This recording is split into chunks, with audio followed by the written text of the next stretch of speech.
33-year-old Nivea Phillips and 45-year-old Marcus T. Jones were a couple that lost their life to gun violence in the city of Chicago.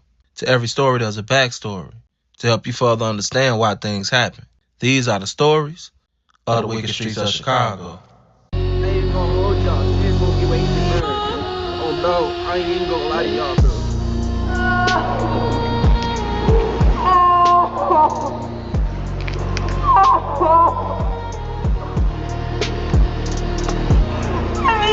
I can't breathe. I need to get up.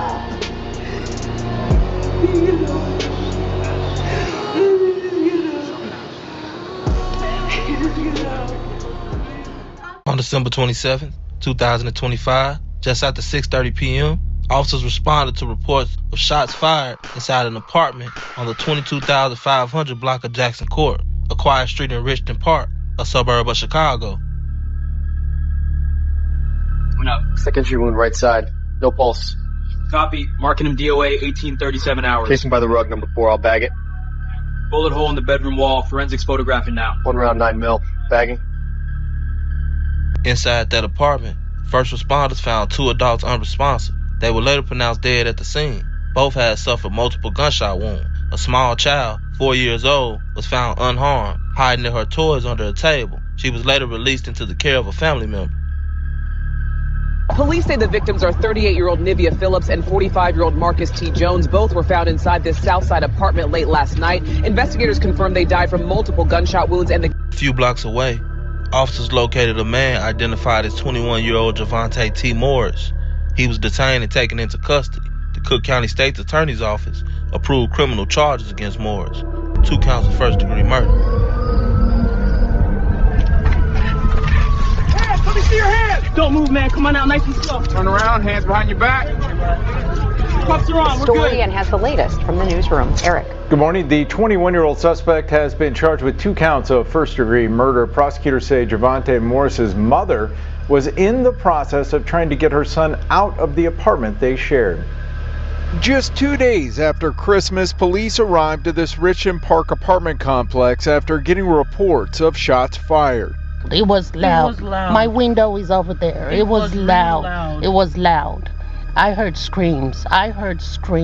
When police go inside the apartment, they find 45-year-old Marcus Jones and 38-year-old Nivea Phillips. Both had been shot to death. She was a good lady. She was real sweet. According to Jones's family, he was a loving father of 2 who stayed at Phillips's apartment from time to time, along with Phillips's son, Javante Morris. Morris is now accused of shooting and killing the 2. Court records show Phillips had or was planning to ask her son to leave the apartment. People shouldn't go about killing people no matter what.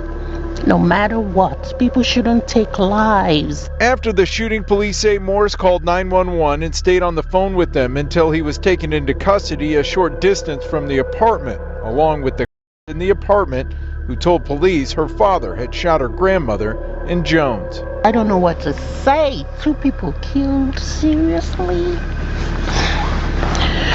May their souls rest in peace. Morris was ordered detained. He will be back in court late next month. According to prosecutors, tensions had been escalating in the days leading up to the shooting. Court documents allege that Morris made repeated threats against his mother's life and argued about being asked to leave the home. The day before the shooting, the woman texted relatives saying Morris had threatened her. On the evening of the incident, during a phone call, a cousin reported hearing Morris threaten her life, warned of a shootout if police arrived, and rack a firearm.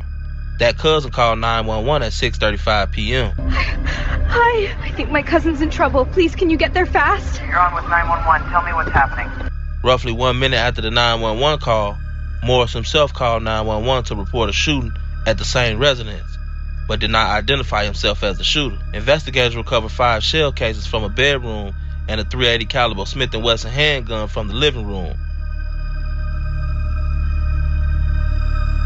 According to court filings, bullets recovered from the victims matched the scene evidence. All details released publicly are part of the prosecutor's proffer and law enforcement reports, meaning the allegations have not been proven in court. Morris remains presumed innocent until proven guilty.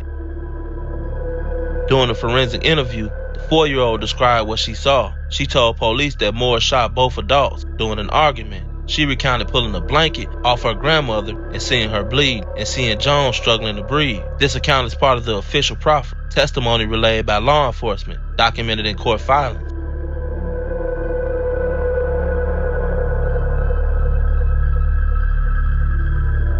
Morris was transported to the Cook County Jail after being formally charged. His next scheduled court date, part of the continuing legal process, is set for January 21st, 2026, pending ongoing proceedings. As of this recording, no conviction has been entered and all matters remain before the court.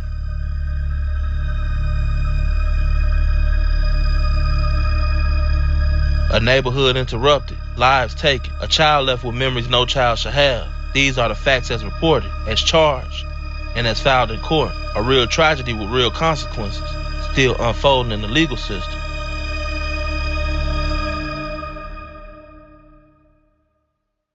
I think that what we can learn from the story of Devontae Morris is this: unaddressed conflict don't fade away, it compounds. Ignored mental strain don't disappear, it waits. And when anger finally speaks, it don't whisper.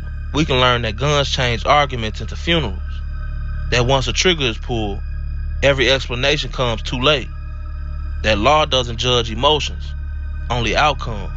We can learn that children remember everything, even when adults think they're too young to understand. We can learn that once police lights hit your front door, there's no version of the story where everyone goes home. And maybe the hardest lesson of all, love alone isn't enough if there's no peace. Family alone isn't enough if there's no communication. And strength alone isn't enough if there's no help. This story didn't end in a courtroom. It started long before that. And if we don't learn how to slow things down, how to step away, how to ask for help before rage makes the decision for us, then Chicago will keep on writing endings like this. Quiet streets, heavy hearts, and lessons learned too late. This has been another episode of Wicked Streets of Chicago. It's your boy, SCNTV.